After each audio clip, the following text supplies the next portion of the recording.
السلام علیکم۔ سوریہ Urdu primary school Nagarjuna Nagar Nanded جماعت پنجم کے تمام طلباء و طالبات کا سوریہ اسکول کے آن لائن ایجوکیشن کے سیشن میں استقبال کیا جاتا ہے۔ تعلیم ہماری ہر حال میں جاری، اس مقصد کے تحت جماعت پنجم مضمون سائنس سبق نمبر 5 خاندانی اقدار کا پارٹ 2 آج ہم اس ویڈیو میں دیکھیں گے۔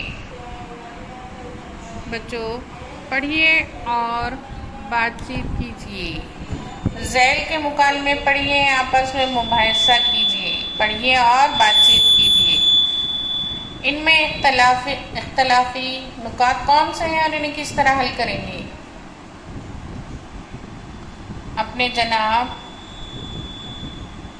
ہمیں قلعہ دکھانے لے جانے والے ہیں، خوب مزہ آئے گا، لیکن ہم اپنے گروپ میں سبیہ اور سمیر کو نہیں لیں گے۔ سبیہ بہت بڑبڑ کرتی ہے اور سمیر ہمیشہ نقص نکالتا رہتا ہے۔ تو کیا ہوا؟ سبیہ گانا بہت اچھا گاتی ہے، سمیر مزیدار چٹکلے سناتا ہے۔ ہم ان سے بات کرتے رہیں گے، وہ ہماری بات ضرور سنیں گے، وہ انہیں الگ تھلگ نہیں رکھ سکتے۔ سچ ہے، یہ بات میرے ذہن میں نہیں آئی۔ آؤ ہم سب مل کر سیر کی تیاری کریں۔ ہاں، شگفتہ نے صحیح بات کی۔ سبیہ سے ہم نئے گانے سیکھیں گے، سمیر سے اچھے اچھے چٹکلے سنیں گے۔ مساوات زن۔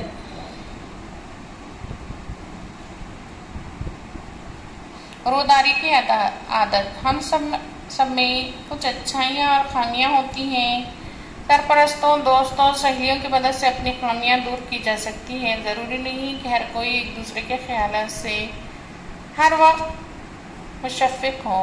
اپنے دوست سہیلیوں میں کبھی کبھی اختلاف بھی پیدا ہو جاتا ہے۔ ایسے موقع پر اپنی بات پر اڑے رہنے کے بجائے دوسروں کے خیالات بھی سننا چاہیے۔ اس سے روداری کا جذبہ پیدا ہوتا ہے اور اس جذبے کو پروان چڑھایا جا سکتا ہے۔ رواداری کا مطلب اپنی رائے سے دوسروں کی رائے کی قدر کرنا۔ ہمارے ملک میں رواداری کو خصوصیت اہمیت حاصل ہے۔ یہاں مختلف مذاہب، نظریات، رسم و رواج کے حامل کئی لوگ مساوی طور پر بستے ہیں، اس لیے تمام لوگوں میں رواداری سے پیش آنے کی ضرورت ہے۔ رواداری کے ذریعے تنوع کو برقرار رکھنا ممکن ہے۔ تنوع کے سبب ہماری سماجی زندگی بہتر ہے۔ رواداری سماجی خوشحالی کا پہلا مرحلہ ہے، اس سے دوسروں کے لیے ہمدردی پیدا ہوتی ہے۔ رواداری کی وجہ سے ہم اپنے ماحول کے مسائل کو حل کرنے کی کوشش کرتے ہیں۔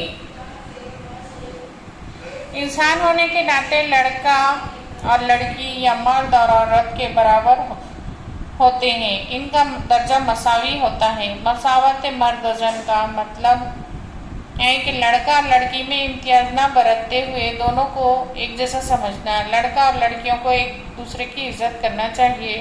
جب ہم اپنے دوست سہیلیوں کے ساتھ ہوتے ہیں تو ایک دوسرے کو برابر ہی سمجھتے ہیں۔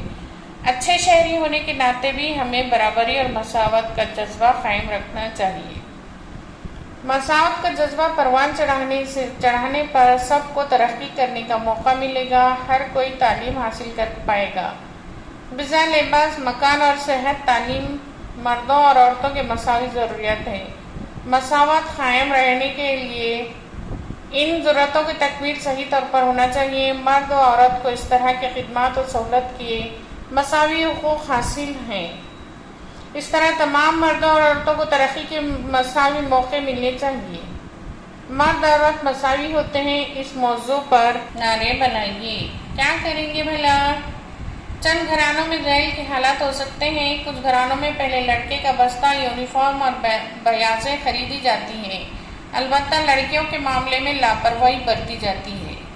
2 کبڈی کے مقابلے میں ہارنے پر راجو رونے لگتا ہے۔ اسے روتا دیکھ کر دانش کہتا ہے، کیا لڑکیوں کی طرح رو رہا ہے؟ وندنا کو گیند اور بلہ بہت پسند ہے، لیکن اسے گھر گھر کھیلنے کے لیے برتن، گڑیا وغیرہ لا کر دیا جاتا ہے۔ 4 شارقہ پکوان اور گھر کے کاموں میں اپنی والدہ کے ہاتھ بٹاتی ہے، اس کے بھائی کو یہ کام کرنے کے لیے کبھی نہیں کہا جاتا۔ اپنے ذہن میں رکھیے، ایمانداری کے سبب عوامی زندگی میں کام کرنے کی صلاحیت میں ترقی ہوتی ہے۔ وقت، پیسہ اور انسانی طاقت کا بے جا استعمال ٹالا جا سکتا ہے۔ ہم نے کیا سیکھا؟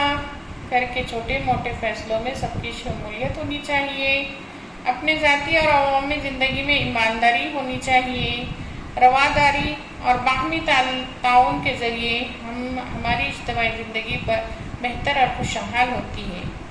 رواداری کے ذریعے تنوع کو برقرار رکھا جاتا ہے۔ مرد اور عورت مساوی ہوتے ہیں، ان میں امتیاز برتنا مناسب۔ میرے بچوں، اس طریقے سے ہمارا سبق نمبر 5 خاندانی اقدار ختم ہوا۔ اس ویڈیو میں آپ نے سبق کو دیکھا اور دیکھ کر سمجھنے کی کوشش کی ہے۔ ساتھ ساتھ کتاب کو بھی کھولیں، پورے سبق کو اچھی طریقے سے سمجھ کر فائدہ اٹھانے کی کوشش کریں۔ ہمارے اسکول کا چینل ہے سوریہ اردو پرائمری اسکول، اس کو لائک کریں، شیئر کریں اور سبسکرائب کریں۔ آئندہ ویڈیو میں ہم اس سبق کے سوال جواب کو دیکھیں گے۔ اللہ حافظ۔